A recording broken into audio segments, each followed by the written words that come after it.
చర్మంపై చిన్న చిన్న మచ్చలు ఘాట్లు ఉన్నప్పుడు వాటిని మాయం చేయడానికి మనం చాలా ప్రయత్నాలు చేస్తూ ఉంటాం. రకరకాల క్రీముల్ని, ఆయింట్మెంట్లని పట్టిస్తూ ఉంటాం.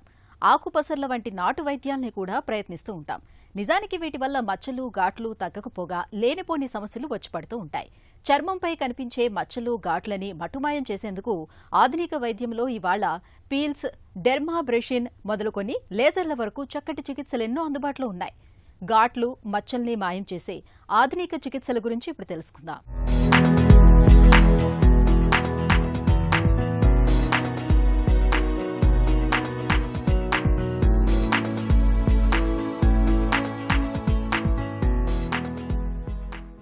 మన చర్మం సిల్క్ వస్త్రం లాంటిది. సిల్క్ వస్త్రంపై చిన్న చిరుగు పడ్డా అది మొత్తం వస్త్రం స్వరూపాన్ని ఎలా మార్చేస్తుందో అచ్చంగా అలాగే చర్మంపై పడే ఘాట్లు, వాటి తాలూకు అవశేషాలుగా మిగిలిపోయే మచ్చలు కూడా చర్మం స్వరూపాన్ని పూర్తిగా మార్చేస్తాయి. చిన్న చిన్న కోతల వల్ల, కాలిన గాయాల వల్ల, యాక్సిడెంట్ల వల్ల, మొటిమల వల్ల, మరే ఇతర కారణాల వల్ల చర్మంపై మచ్చలు ఏర్పడడం సహజమే. నిజానికి మచ్చలు ఏర్పడడం అంటేనే గాయం తాలూకు తీవ్రత తగ్గిపోతూ పూర్తిగా మానిపోవడం అనే ప్రక్రియగా చెప్పుకోవాలి. అయితే ఈ మచ్చలతో వచ్చిన చిక్కేంటంటే ఇవి ఒకసారి చర్మంపై ఏర్పడితే కాలక్రమంలో అవి బయటకు ప్రస్ఫుటంగా కనిపించే తీవ్రత తగ్గుతుందేమో కానీ పూర్తిగా మాత్రం కనుమరుగైపోవు. బయట మార్కెట్లో దొరికే క్రీములు, లోషన్లు కూడా మచ్చలపై మాస్క్గా పనిచేస్తాయే తప్ప పూర్తిగా మాత్రం అస్సలు తీసివేయలేవు. స్కార్స్ అంటే మన నార్మల్ స్కిన్ పోయి అక్కడ డెడ్ టిష్యూ రావడాన్ని స్కార్ అంటాం. ఇది మొటిమల వల్ల రావచ్చు, దెబ్బ తగలడం వల్ల రావచ్చు, లేదంటే వంశపారంగా ఇంజ్యూరీలు అయినా కానీ అవి కిలాడ్సే ఛాన్సెస్ ఉంటాయి. పైన దెబ్బలు తగిలితే చర్మం మానిపోతుంది, కానీ కొంచెం డీప్గా తగిలితే మాత్రం అవి స్కార్ అయ్యే ఛాన్సెస్ ఉంటాయి. స్కార్లో చాలా రకాలు ఉంటాయి. ఒకటి ఏంటంటే హైపర్ట్రోఫిక్ స్కార్. హైపర్ట్రోఫిక్ స్కార్ అంటే దెబ్బ తగిలిన తర్వాత చర్మం మామూలుగా మానకుండా పైకి మానుతూ ఉంటుంది. ఇది దెబ్బ తగిలిన ఏరియాలోనే ఉండిపోతుంది. కొంతమందికి కిలాయిడ్స్ అవుతాయి. కిలాయిడ్స్ అంటే ఇట్లానే పైకి గ్రో అయ్యి కొంచెం దురదుండి దెబ్బ తగిలిన దానికంటే బయటికి వెళ్ళిపోతూ ఉంటాయి. సో దీన్ని కిలాయిడ్స్ స్కార్స్ చాలా వరకు జెనెటిక్ అని చెప్పొచ్చు. మూడో రకమైన స్కార్స్ పోస్ట్ యాక్ని, అంటే పింపుల్స్ తగ్గడం వల్ల మొహం పైన, వీప్ పైన, ఛాతి పైన, ఇంకా భుజాల పైన వచ్చే స్కార్స్ని మనం పోస్ట్ యాక్టివ్ స్కార్స్ అంటాం. ఇంకొకటి అట్రోఫిక్ స్కార్స్ అంటే ఇందాక చెప్పినప్పుడు హైపర్ట్రోఫిక్ స్కార్ అంటే పైకి మాంటాం, అట్రోఫిక్ స్కార్ అంటే కిందికి మాంటాం. అంటే దెబ్బ తగిలిన తర్వాత చర్మం దానికి హీల్ చేసుకోలేక అక్కడికి ఆగిపోతుంది. దాన్ని అట్రోఫిక్ స్కార్ అంటాం. గ్లాసీ స్కార్ అంటాం. కొంతమంది అంతా మానిపోయిన తర్వాత షైనింగ్ లాగా ఉండిపోతుంది స్కిన్ టైట్గా. సో ఈ స్కార్స్ అనేవి దాంట్లో నార్మల్ టిష్యూ లేదు, అంటే దేవుడిచ్చిన చర్మం లేదు. దెబ్బ తగిలి ఫైబ్రోప్లాస్ట్ అంటే స్కార్ అయ్యే టిష్యూస్ని, సెల్స్ని ఫైబ్రోప్లాస్ట్ అవి ఎక్కువ అవటం వల్ల ఈ స్కార్ అలా ఉండిపోతాయి. చర్మం మీద మచ్చలు రకరకాలుగా ఏర్పడుతుంటాయి. ఇందులో కొన్ని పుట్టుకతో వస్తుంటాయి, మరికొన్ని ప్రమాదాల వల్ల సంభవిస్తుంటాయి. పుట్టుకతో వచ్చే మచ్చలు ఎక్కువగా నుదుటి మీద వస్తుంటాయి. ఇవి కాకుండా బ్లేడు, కత్తి లాంటి వస్తువులు తగడం వల్ల ఏర్పడే మచ్చలు, కొన్నిసార్లు ఏవైనా గరుకుగా గీసుకోవటం వల్ల, యాక్సిడెంట్ల వల్ల కూడా ఘాట్లు, మచ్చలు ఏర్పడుతుంటాయి. ఇవి కాకుండా బ్రాండింగ్ మచ్చలుంటాయి. మూర్ఛ జబ్బు ఉన్నవారికి పల్లెటూళ్లలో ఇప్పటికీ బాగా కాల్చిన వస్తువుతో నుదుటి మీద వాత పెట్టడం వల్ల కూడా మచ్చలు ఏర్పడుతుంటాయి. బాగా పదునైన వస్తువుల వల్ల ఏర్పడిన మచ్చల్ని సులభంగానే మాయం చేసే అవకాశం ఉంటుంది. అలా కాక ప్రమాదాల వల్ల, రఫ్ వస్తువుల వల్ల ఏర్పడిన జిగ్జాగ్ గాయాల్ని సరిగ్గా చికిత్స చేయకపోతే ఏర్పడే మచ్చల్ని సరిచేయడం కొంచెం సంక్లిష్టమైన వ్యవహారమే. ప్రమాదాల వల్ల ఏర్పడే ఘాట్లను, మచ్చలను మొదటిసారి చికిత్స చేసేటప్పుడు జాగ్రత్తగా చేస్తే అవి మచ్చలుగా మిగిలిపోకుండా చేయొచ్చు. ఒకవేళ అలా చేయకపోతే రెండోసారి మరమ్మత్తు చేయాల్సి వస్తుంది.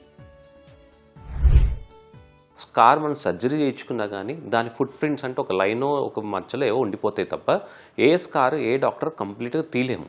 సో హైపర్ట్రోఫిక్ స్కార్స్కి వస్తే, కిలాయిడ్ స్కార్స్కి వస్తే అంటే చర్మం పైకి ఉబ్బి ఉన్నదాన్ని దాన్ని మనం చర్మం లెవెల్ తెప్పించడానికి ఇచ్చే ట్రీట్మెంట్స్ని మనం హైపర్ట్రోఫిక్ స్కార్స్ ట్రీట్ చేస్తుంటాం, ఆర్ కిలాయిడ్స్ ట్రీట్ చేస్తుంటాం. వీటికి మనము పైపోత మందులకు వస్తే సిలికాన్ జెల్సో లేదా సిలికాన్ షీట్సో ఇవ్వటం వల్ల అవి కొంచెం డ్రై కాకుండా హైడ్రేషన్ వచ్చి మన ప్రొసెస్కి వెళ్ళిపోతూ ఉంటాయి. అంతే తప్ప హైపర్ట్రోఫిక్ కిలాయిడ్ స్కార్స్కి క్రీమ్స్తో మనం తగ్గించుకోలేము. వీటికి ఎలా ట్రీట్ చేసుకోవాలి? స్కిన్లోకి ఇచ్చే ఇంజెక్షన్స్ అంటే ట్రయంప్స్లోన్ ప్రొఫెషనల్ స్టెరాయిడ్స్ ఉంటాయి, 5-ఫ్లోరోయిరాసిల్ ఉంటాయి, ఇంకొన్ని మనం యాంటీమెటబలైట్ ఇంజెక్షన్స్ ఉంటాయి. ఇవి ఇవ్వడం వల్ల ఎక్కడ ఇంజెక్ట్ చేస్తే అక్కడ స్కార్ స్ట్రింక్ అయ్యి తగ్గడం స్టార్ట్ అవుతుంటుంది. ఇవి మన ఇంటర్నల్ కంటే స్కార్ లోపల చేసే ట్రీట్మెంట్.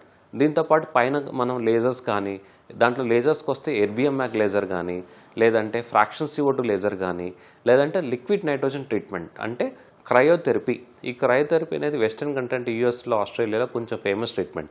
మన దాంట్లో కొంచెం చేసుకుంటే మన స్కిన్ టైప్లో క్రయోథెరపీ చేసిన తర్వాత మచ్చలు, తెల్ల మచ్చలు, నల్ల మచ్చలు వచ్చే అవకాశం ఎక్కువ ఉంటాయి. కాబట్టి మన ఇండియాలో క్రయోథెరపీ స్కార్స్కి అంత ఫేమస్ కాదు, కానీ అది one of the best procedure. ఈ కాంబినేషన్స్ అంటే ఇంజెక్షన్స్తో పాటు లేజర్తో పాటు మనం క్రయోథెరపీ చేయించుకోవడం వల్ల స్కార్ తగ్గేది కొంచెం త్వరగా తగ్గి కొంచెం బెటర్ లుక్ అవడానికి స్టార్ట్ అవుతుంటుంది. సాధారణంగా ఈ ఘాట్లు మచ్చలు అనేవి చేతులు ముఖం భాగంలోనే ఎక్కువగా వస్తుంటాయి. నిజానికి ప్రమాదాల్లో జరిగే గాయాలకు చికిత్స చేసే సమయంలో ఏమాత్రం తేడా వచ్చినా అవి మచ్చలుగా మిగిలిపోతుంటాయి.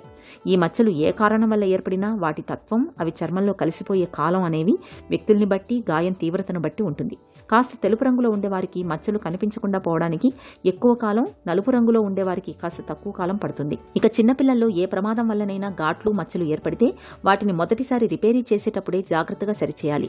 ఒకసారి అలా మచ్చల్ని సరిచేశాక ఓ 10 ఏళ్లు ఆగి మచ్చ స్వభావ స్వరూపాలను గమనించి తర్వాత రివిజన్ రిపేరీ చేయాల్సి ఉంటుంది. ఈ మచ్చలకు యాంటీస్కార్ చికిత్సలుంటాయి. వీటిలో సిలికాన్ జెల్ సీడ్స్ అనేవి వాడుతూ ఉంటారు. వీటిని వాడి ఆ మచ్చల్ని మసాజ్ చేయడం వల్ల ఆ మచ్చల తీవ్రత బాగా తగ్గుతుంది.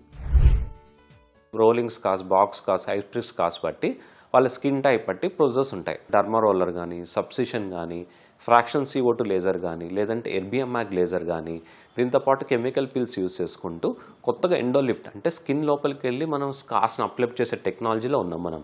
సో పింపుల్స్, టీనేజ్ పింపుల్స్ కానీ ఏమైనా వస్తే ఇమీడియట్గా దాన్ని గిల్లకుండా డాక్టర్ మనం హోమ్ రెమెడీ కోసం వెయిట్ చేయకుండా గడ్డలైతే యాంటీబయాటిక్స్ వాడటం, లేదంటే వైటమిన్ ఏ క్యాప్సూల్స్ వాడటం, లేదా పీల్స్ మీ డాక్టర్ చెప్పినట్టు కంపల్సరీ మీరు ఫాలో అవటం వల్ల హోల్స్ కుంతలు పడకుండా చూసుకోవచ్చు. ఆల్రెడీ పడిపోతే మాత్రం క్రీమ్స్తో మాత్రం స్కార్స్ పోవు. లేజర్ కానీ లేదంటే ఏదన్నా మైక్రోనెడ్లింగ్ రేడియో ఫ్రీక్వెన్సీ అంటాం. అంటే ఇది కూడా ఒక కొత్త టెక్నాలజీ.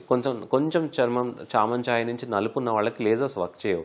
వాళ్ళ లేజర్ చేస్తే నల్ల మచ్చలు వచ్చే ఛాన్సెస్ ఉంటాయి. వాళ్ళకి మైక్రోనెడ్లింగ్ రేడియో ఫ్రీక్వెన్సీ టెక్నాలజీ వచ్చింది మనకి. అంటే స్కిన్లోకి నీడిల్స్ పంపించి ఎంత డెప్త్ ఉందో స్కార్ అంతవరకు పంపించి అక్కడ ఎనర్జీ రిలీజ్ చేస్తాం. దానివల్ల ఏమవుతుంది, ఆ స్కార్ డ్యామేజ్ అవ్వడం వల్ల కింద ఉన్న స్కార్ మన డ్యామేజ్ అయిన స్కార్ కిందికి గ్రో లేక పైకి గ్రో అయ్యి స్కార్స్ పైకి పుష్ చేస్తూ ఉంటుంది. సో ఈ పోస్ట్ ప్రొసీజర్ లేజర్స్ అయిన తర్వాత MNRF అంటే మైక్రోనీడింగ్ అయిపోయిన తర్వాత కంపల్సరీ సన్ స్క్రీన్స్ వాడటము, డాక్టర్ ఇచ్చిన క్రీమ్స్ వాడటము, డాక్టర్ అబ్జర్వేషన్ ఉండటం వల్ల మనము ఈ స్కార్స్ రిడక్షన్ ప్రాసెస్లో కాంప్లికేషన్స్ చోటు చేసుకోకుండా ఉంటాం. ఇంకొంత మనకి అట్రోఫిక్ స్కార్స్ అంటాం. అట్రోఫిక్ స్కార్స్ అంటే ఫ్లాట్ అయినాయి. అవి మనం చాలా వరకు ఏ ప్రొసీజర్ చేసినా కానీ అవి రెస్పాన్స్ అవ్వవు. ఎందుకంటే నార్మల్ స్కిన్ లేదు అక్కడ. సో అక్కడ వాళ్ళకి మనం ఫ్యాట్ గ్రాఫ్టింగ్ కానీ లేదంటే ఫిల్లర్స్ తోటి మనం ఆ స్కార్స్ చుట్టానికి బెటర్ చేయొచ్చు. అందాల చంద్రునికి సైతం ఓ మచ్చ ఉంటుందని నానుడి. కనిపించని ప్రాంతాల్లో ఘాట్లు మచ్చలు ఏర్పడితే బాధే లేదు. అలా కాకుండా ప్రస్ఫుటంగా కనిపించే ఘాట్లు మచ్చల విషయంలోనే మనకు పేచీ వస్తుంది. పెద్దగా పట్టించుకునే వారికి చిక్కే లేదు. అలా కాకుండా కాస్మెటిక్గా ఇబ్బంది అని భావించే వారికి chemical peels, fillers, creams, gels, steroid ఇంజెక్షన్లు ఇంకా లేజర్ చికిత్స లాంటివి ప్రస్తుతం అందుబాటులో ఉన్నాయి. మచ్చ ఏ కారణంగా, ఎలా, ఎంతకాలం క్రితం ఏర్పడింది అనే దానిని బట్టి, మచ్చ ఏర్పడిన ప్రదేశాన్ని బట్టి, మచ్చ తీరు, తత్వం ఇలాంటి వాటన్నింటినీ పరిగణనలోకి తీసుకుని ఘాట్లు మచ్చల్ని తొలగించే చికిత్సలు చేస్తుంటారు.